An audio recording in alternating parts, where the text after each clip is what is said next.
I'm Karin Lawson, and it's been my pleasure to work with adults, adolescents for the last decade on their eating behaviors and what those mean for them in their life. Emotional eating is a part of every human being's life. We all emotionally eat. We are taught that as babies when we can't communicate our needs, and so our parents are trying everything to try to take care of us and to soothe us. And sometimes that soothing is through food, right? So as adults, we still find that to be true. And that doesn't mean that something's wrong. It just may mean that if we need a lot of soothing, then a lot may be not quite right. Food is connected to our emotions and connected to soothing and connected to pleasure and connected to fun and connected to relationships. What I want you to think about is restriction of food. So people are saying, I can already hear it, it happens all the time. No, I don't restrict food, I binge eat, I eat too much. Well, my experience tells me that people who binge eat often restrict their food. And they're just not valuing that as a problem, because in our society, the restriction of food is often glamorized and seen as a corrective behavior, not a problematic behavior. This is problematic because, again, with food comes relationships, comes some joy, comes a lot of good things about life, and we get wrapped up in moralizing our food behaviors and feeling as though they're right or wrong, and for certain foods are right or wrong. Not the case, in my opinion.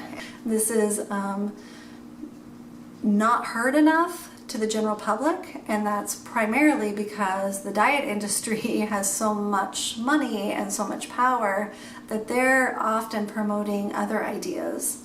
But those of us that are in healthcare, that are wanting people to heal their relationship with food and heal their relationship with their body, see it a different way. When we say we aren't allowed, or we can't have this, or we shouldn't, we are imposing this rule or this boundary that often increases that desire for the very thing that we can't have or shouldn't have, right?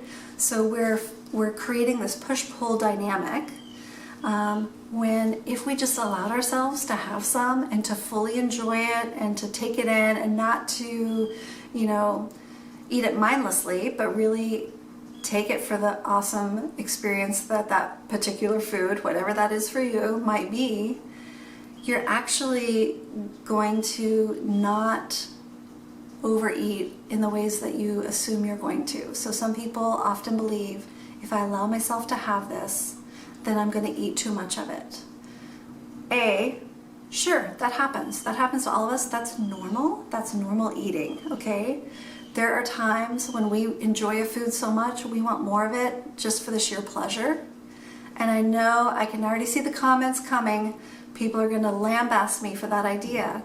But psychologically, if you don't allow yourself to have it, it's going to be a harder push-pull. It's going to increase the desire and the craving. And then some people go for it like they've never gone for it before. And it's kind of to those rules and those ideas of like, you're not allowing me to have this, or I can't have this, right? So it's this idea of allow yourself to have some of the things that you enjoy. Allow yourself to have pleasure in life, right? We're often so self-critical and so demanding and so I should and I shouldn't and rule this and boundary that. Don't get me wrong, those are important. But in our society, we take it so far that pleasure, fun, joy are so often out of the picture. And even with the simplest of things, such as food. So, I want you to digest this, okay? I want you to think about it. And I want you to consider this perception that you're actually allowed things and that you can actually legalize food for yourself.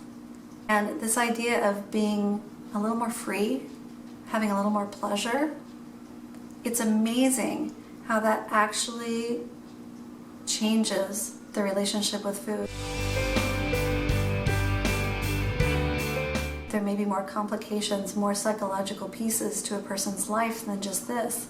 But this, in and of itself, is a biggie. And so don't discount it.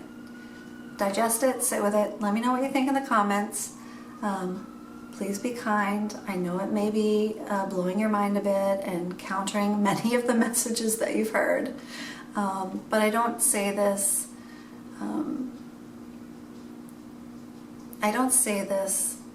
lightly. This is years of work in clinical psychology, years of work with my healthcare colleagues, in residential treatment care, in outpatient, private practice. This is out there. And so take some time to digest it, see what you think, play with it, experiment with the ideas, and maybe seek some support around that, right? Some support around that experimentation with legalizing food and looking at where the restriction is in your life, right? The restriction of what you allow yourself to eat and the amount that you allow yourself to eat. Okay, take care. See you soon.